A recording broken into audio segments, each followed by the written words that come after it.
My name is Evelyn Hayes, and I am 32 years old, living here in Riverton, Colorado, a place I once thought was full of endless possibility, especially when I was younger.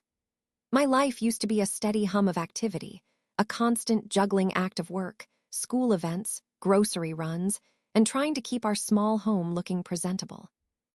I worked a full-time job at the local credit union, numbers and customer smiles filling my days, but my true focus, my heart and soul, were my two beautiful children. They were my world, my reason for everything. I always tried to make our home a warm and safe place, a sanctuary from anything troubling, a little haven tucked away in the shadow of the mountains. I considered myself a strong woman, someone who could handle whatever life threw at her, and for a long time I did. I was resilient, I was dedicated, and above all, I was a mother who would do anything for her kids. But even the strongest person has a breaking point, and mine was fast approaching. For 6 long years, the father of my children, Mark, had not held a job. Not a single one. For 6 years, I had been the sole provider, the only one bringing in money, the only one keeping a roof over our heads and food on the table. It wasn't just about money, though. It was about everything.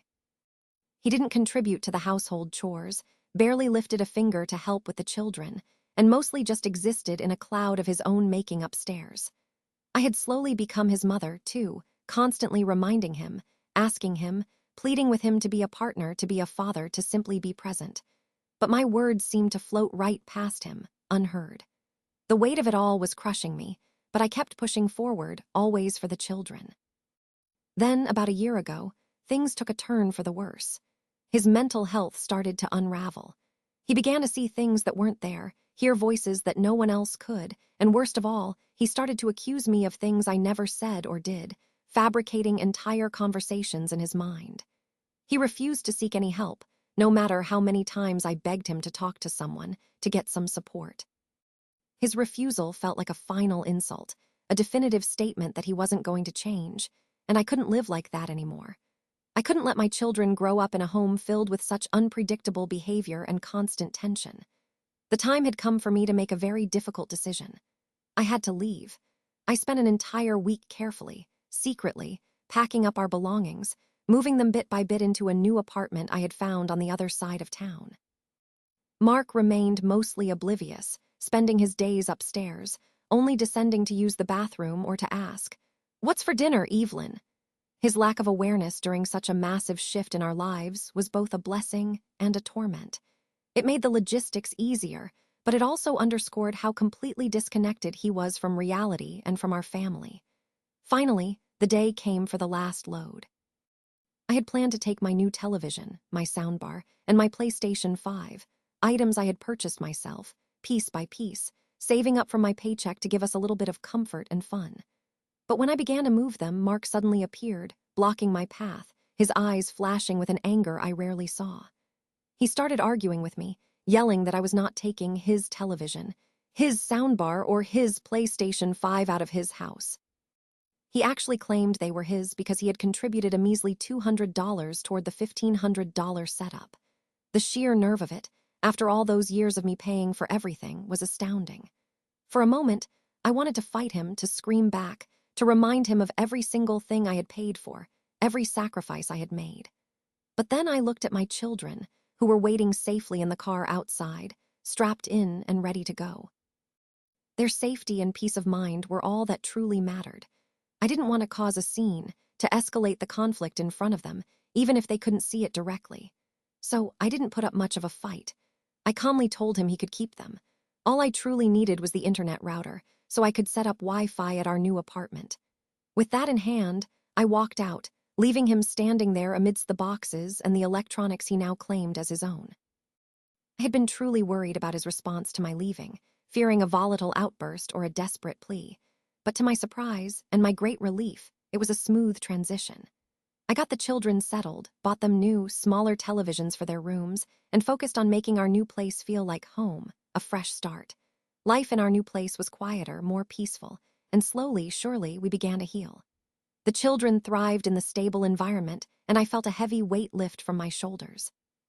But just when I thought we were truly free, Mark managed to stir up trouble again, as if he couldn't stand the idea of me having a moment of peace. He had been at his new job, which he'd only had for about 4 months, And then, out of nowhere, he decided to move in a coworker, a woman he was now dating. My heart sank when I heard the news. It wasn't that he was dating someone new, that was his business, but this was about my children. They would be spending time with this person during his visitation. I truly, deeply just wanted to know who would be around my small children, what her full name was, what her background was, anything that would give me some small measure of peace of mind. It was a reasonable request, a fundamental need for any parent. But he refused, absolutely refused. He would just shrug and say, "It doesn't matter, Evelyn, it's none of your business." His dismissal of my concerns, my innate need to protect my children, boiled inside me.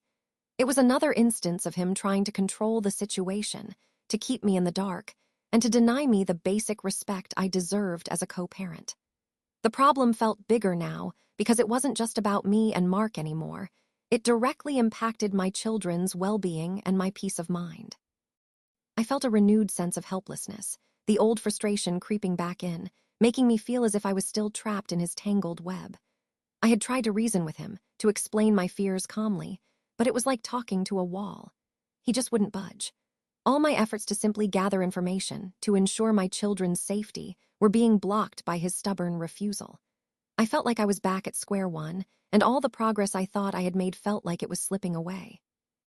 It truly was a low point for me, feeling like I had no control over this crucial aspect of my children's lives. I just wanted some leverage, some way to make him understand that I wasn't going to be ignored anymore, that I wasn't going to stand by while he made decisions that affected my children without any consideration for their safety. Then, one quiet afternoon, while scrolling through my phone, I stumbled upon an old application I had installed when I first set up that television, the one Mark had claimed as his own. It was a remote control app for the smart television. As I looked at it, a tiny spark of an idea began to flicker. I opened the app, and there it was, a live display of what was currently playing on the television at Mark's house, whether it was the PlayStation 5, Netflix, or a sports channel. A mischievous grin spread across my face. I could turn the television off remotely. A minuscule amount of joy, a small, satisfying thrill went through me. This was it. This was how I could get his attention, how I could get him to understand that I wasn't powerless. I started small. I'd wait until I knew he was engrossed in something important, like a Call of Duty match, a football game, or one of those dramatic movies he loved.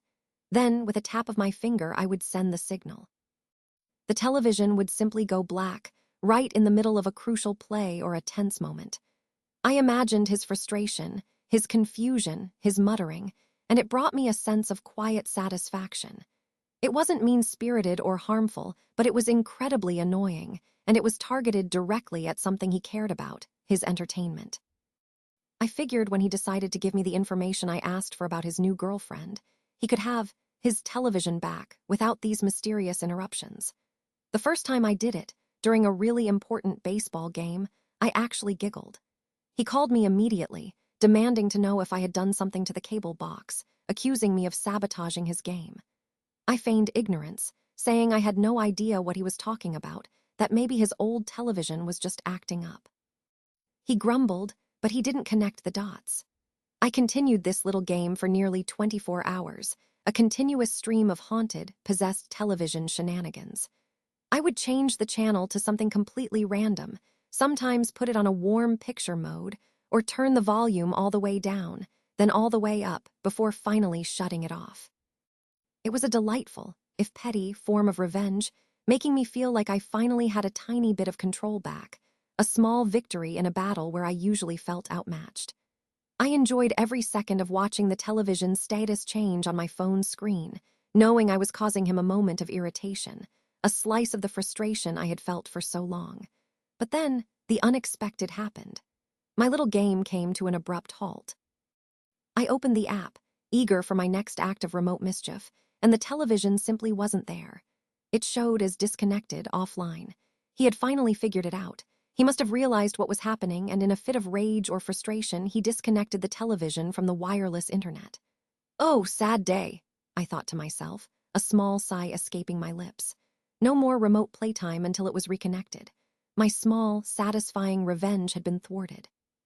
It felt like a minor defeat, a reminder that he could still find ways to shut me down, to escape my efforts, even my most trivial ones. This was my low point. I had felt so clever, so in control, and now that feeling was gone. It felt like I was back to square one with no leverage, no way to get the information I needed, and still feeling completely disregarded. The problem of not knowing who was around my children still loomed large, and my one little secret weapon had been rendered useless.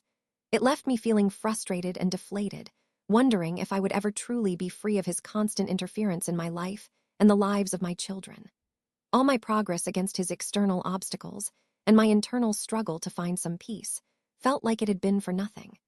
I truly felt that all might be lost in my quest for stability and control. Then, just 2 days after my remote control game was stopped, something truly unexpected happened. I got a text message from Mark. It wasn't about the television, it wasn't about the internet, and it wasn't about the mysterious new girlfriend. It was about her. She had moved out. He had come home from work to an empty apartment, all her belongings gone. She had just up and left. The speed of it all was baffling. She had moved in literally 2 days before my remote control antics started, and now she was gone. This news, delivered in a slightly bewildered tone in his text, was an incredible turn of events. It felt like a giant, invisible hand had swooped in and solved one of my biggest problems without me having to lift a finger. The immediate concern about who my children would be exposed to was suddenly gone. I took a deep breath, feeling a wave of relief wash over me, a peace I hadn't felt in a long time. But the surprises weren't over. Later that same night, after dropping off the children following his visitation, Mark stood at my doorstep, looking somewhat disheveled and surprisingly vulnerable. He hesitated for a moment, then looked me directly in the eyes, something he hadn't done in years. "Evelyn," he said, his voice a little softer than usual, "I was wondering, now that things are, different, would you consider going out with me sometime?" My mind reeled. After everything, after the years of neglect, the mental health struggles, the accusations, the refusal to communicate, and now this whirlwind with the coworker, he was asking me out. The sheer audacity of it, coupled with his obvious desperation, was almost comical. But in that moment, I didn't feel angry. I didn't feel the need for petty revenge or cutting remarks. What I felt was a profound sense of calm, a clarity I hadn't possessed in years. This was my climax, my final moment to assert myself, not out of spite, but out of self-respect and a deep understanding of what I deserved and what my children deserved. I looked at him, really looked at him, and saw not the man I had once loved, but a shadow of someone I used to know, still trapped in a cycle of his own making. "No, Mark," I said, my voice steady and firm, not loud but unwavering. "That's not going to happen. We're done completely. My focus is on our children and on building a stable life for them, a life that doesn't involve going backwards." I didn't say anything more. I didn't need to. The words hung in the air, a final, definitive boundary. His face fell, a flicker of surprise and then defeat in his eyes. He mumbled something and slowly turned, walking away from my doorstep, and out of my life in a way he hadn't truly done before. The consequence of my choice was exactly what I needed. It wasn't about punishing him anymore. It was about rewarding myself and my children with true freedom, and that was it. My new normal began that night, a true fresh start. I was no longer defined by his problems or his demands. My children thrived in our peaceful apartment, their laughter filling the rooms instead of the old tension. I found myself with more energy, more time, and more peace of mind than I had ever thought possible. I was Evelyn Hayes again, not just a mother struggling to keep it all together, but a strong, independent woman who had navigated a difficult storm and come out stronger on the other side. The television at Mark's house eventually got reconnected to the Wi-Fi. I could see it on my app. But I never used the remote control again. There was no need. The real revenge wasn't in turning off a screen. It was in turning off the constant drama and negativity in my life, choosing my own path, and walking away from a past that no longer served me. As close to the end as possible, there was an unexpected twist, a final, parting thrill. A few weeks later, Mark left a message on my phone, a rambling, almost desperate plea for me to reconsider, to just talk to him. He even tried to offer me the television. I simply deleted the message, without a second thought. I finally understood that true freedom was not about getting even, but about moving on.